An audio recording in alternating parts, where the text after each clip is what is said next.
தமிழ்நாட்டில் மாநிலங்களவை தேர்தலில் அதிமுக சார்பில் இன்பதுரை, தனபால் ஆகியோர் போட்டியிடுவதாக அறிவிக்கப்பட்டுள்ளது.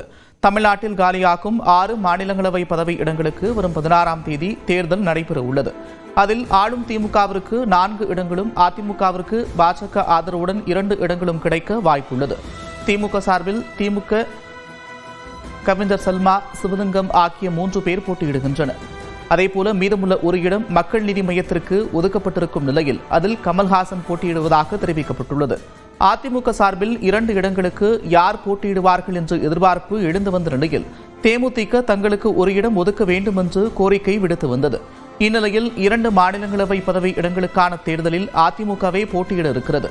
அதிமுக தலைமை அலுவலகத்தில் ஆட்சி மன்ற குழு கூட்டத்திற்கு பிறகு செய்தியாளர்களிடம் பேசிய அக்கட்சியின் துணை பொதுச் செயலாளர் KP முனுசாமி வேட்பாளர்களை அறிவித்தார். திரு IS இன்பதுரை, BABL XMLA அவர்கள்,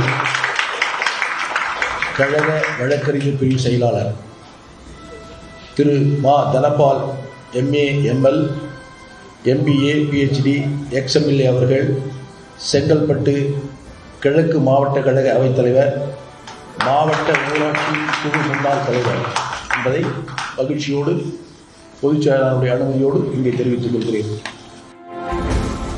தேமுதிகவிற்கு 2026ஆம் ஆண்டு மாநிலங்களவை சீட் வழங்கப்படும் என்றும் அதிமுக கூட்டணியில் தேமுதிக தொடரும் என்றும் KP முனுசாமி தெரிவித்தார்.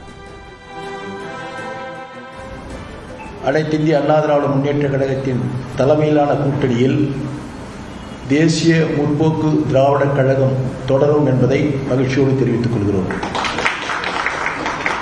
2026இல் நடைபெறவுள்ள நாடாளுமன்ற மாநிலங்களவை உறுப்பினர்கள் பதவிக்கான தேர்தலின் போது அனைத்து இந்திய அண்ணா திராவிட முன்னேற்ற கழகம் தேசிய முற்போக்கு திராவிட கழகத்திற்கு ஒரு மாநிலங்களவை உறுப்பினர் பதவியை வழங்கும் என்பதையும் தெரிவித்துக் கொள்கிறோம்.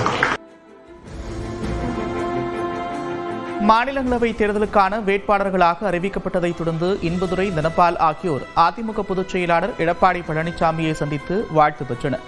அதிமுக சார்பில் போட்டியிடும் இன்பதுரை நெல்லை மாவட்டத்தை சேர்ந்தவர். ராதாபுரம் சட்டப்பேரவை தொகுதியின் முன்னாள் சட்டமன்ற உறுப்பினராக செயலாற்றியவர். கடந்த 2016ஆம் ஆண்டு சட்டமன்ற தேர்தலில் அதிமுக சார்பில் ராதாபுரம் தொகுதியில் போட்டியிட்ட இன்பதுரை வெற்றி பெற்றார். கடந்த சட்டமன்ற தேர்தலில் மீண்டும் ராதாபுரம் தொகுதியில் போட்டியிட்ட இன்பதுரை சபாநாயகராக இருக்கும் அப்பாவுவிடம் தோல்வியடைந்தார்.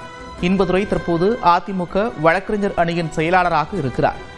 திமுகவில் மூத்த வழக்கறிஞரும் கிறிஸ்தவருமான வில்சனுக்கு மீண்டும் வாய்ப்பு தரப்பட்டுள்ளது. அதே பாணியில் அதிமுகவில் அக்கட்சிக்காக தொடர்ந்து பல்வேறு வழக்குகளை நடத்தி வருபவரும் கிறிஸ்தவருமான இன்பதுரைக்கு வாய்ப்பு வழங்கப்பட்டிருப்பதாக கூறப்படுகிறது. அதிமுகவின் மற்றொரு வேட்பாளரான தனபால் செங்கல்பட்டு மாவட்டத்தைச் சேர்ந்தவர். திருப்போரூர் தொகுதியின் முன்னாள் சட்டமன்ற உறுப்பினராக இருந்தவர் கட்சியின் தீவிர விசுவாசியாக அறியப்படுகிறார். ஆதி திராவிடர் வகுப்பைச் சேர்ந்தவர் மட்டுமின்றி MBA PhD என நன்கு படித்தவர் என்பதாலேயே அவருக்கு மாநிலங்களவை தேர்தலில் வாய்ப்பு வழங்கப்பட்டிருப்பதாகவும் முக்கிய காரணமாகவும் பார்க்கப்படுகிறது. அதிமுக கூட்டணியில் தேமுதிக தொடர்வதாக KP முனுசாமி கூறிய நிலையில் கூட்டணி நிலைப்பாடு குறித்து தேர்தல் நேரத்தில் அறிவிப்போம் என்று தேமுதிக பொதுச் செயலாளர் பிரேமலதா விஜயகாந்த் அறிவித்திருக்கிறார். மாநிலங்களவை தேர்தலில் அதிமுக சார்பில் இன்பதுரை, தனபால் ஆகியோர் போட்டியிடுவதாக அறிவிக்கப்பட்டுள்ளது. தேமுதிகவிற்கு 2026இல் மாநிலங்களவை சீட் வழங்கப்படும் என்று அதிமுக தெரிவித்துள்ளது. எனினும் தேமுதிகவிற்கு சீட் வழங்கப்படாதது அக்கட்சியினர் மத்தியில் ஏமாற்றத்தை ஏற்படுத்தியுள்ளது.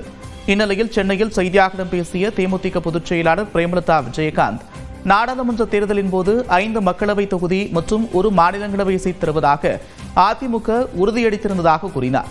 இந்த ஒப்பந்தம் போடும்போது எந்த ஆண்டில் என குறிப்பிடவில்லை என்றும், அது குறித்து கேட்டபோது ஆண்டை குறிப்பிடும் வழக்கம் இல்லை என்றும் எடப்பாடி பழனிசாமி தெரிவித்ததாகவும் கூறினார். ஒப்பந்தத்தின்படி அளித்த வாக்குறுதியை தற்போது அதிமுக நிறைவேற்றி இருப்பதாகவும் பிரேமலதா விஜயகாந்த் தெரிவித்தார். அரசியல் என்பதே தேர்தலுக்கானதுதான். எனவே அவர்களுடைய கடமையை அதிமுக அவர்கள் ஆற்றியிருக்கிறார்கள்.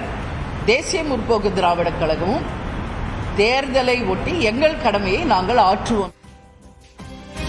கூட்டணி நிலைப்பாடு குறித்தும் பிரேமலதா விஜயகாந்த் தெளிவுபடுத்தினார். தேமுதிகவுமே 2026 ஜனவரி மாதம் 9ஆம் தேதி கடலூர் மாவட்டத்தில் எங்களுடைய நிலைப்பாடு, கூட்டணி எல்லாமே நாங்கள் அறிவிப்போம்.